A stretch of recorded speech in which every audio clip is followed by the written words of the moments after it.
अभी अभी हमारे यहाँ इकोनॉमिक सर्वे 2026 की रिपोर्ट आई है। रिपोर्ट में क्या है बताते हैं आपको। रिपोर्ट में कहा गया है कि ये फ्री वीज हमारी अर्थव्यवस्था को संकट में डाल रही है। जब भी हमारे यहाँ इलेक्शन होते हैं, आपने देखा होगा, सरकार बहुत सारी योजनाएं लेकर आती है। मैं किसी एक सरकार के बारे में नहीं बात कर रहा हूँ, मैं सभी पार्टियां अपनी जीत को सुनिश्चित करने के लिए बहुत सारी योजनाएं लेके आती है, जैसे लाडली बहन योजना, भाई बहन योजना, मैया योजना, जिसमें 1,000 से लेके 10,000 रुपए तक की बात की जाती है। जहां तक कि एक बार तो कि एक पार्टी ने 8 लाख की भी बात करी थी। और जो पार्टी जीत जाती है उसे इन योजनाओं को लागू करना ही पड़ता है, नहीं तो दूसरी पार्टी दबाव बनाती है। और जब ये योजना एक बार लागू हो जाती है तो इन्हें हटाना मुश्किल हो जाता है। इसका मतलब ये लाइफ टाइम के लिए ये योजनाएं लागू हो जाती है। सर्वे में बताया गया है कि 1 ट्रिलियन रुपए, आप समझ रहे हो कितनी कितनी कीमत होती है। ये फ्री बीज के लिए बांटा जा रहा है। समझ जाओ, आप लोगों का ही नुकसान है इसमें। आप लोग सोच रहे होंगे कि जब ऐसे डायरेक्ट पैसे, डायरेक्ट कैश पब्लिक में दिया जा रहा है तो दिक्कत क्या है। दिक्कत मैं आपको समझा रहा हूँ।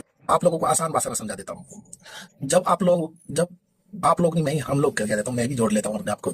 जब हम लोग इन योजनाओं का लाभ उठाने के लिए किसी एक विशेष पार्टी को वोट दे देते हैं, जब वो योजना लागू हो जाती है, वो पैसे हमें मिलने लगते हैं, तो नुकसान क्या होता है।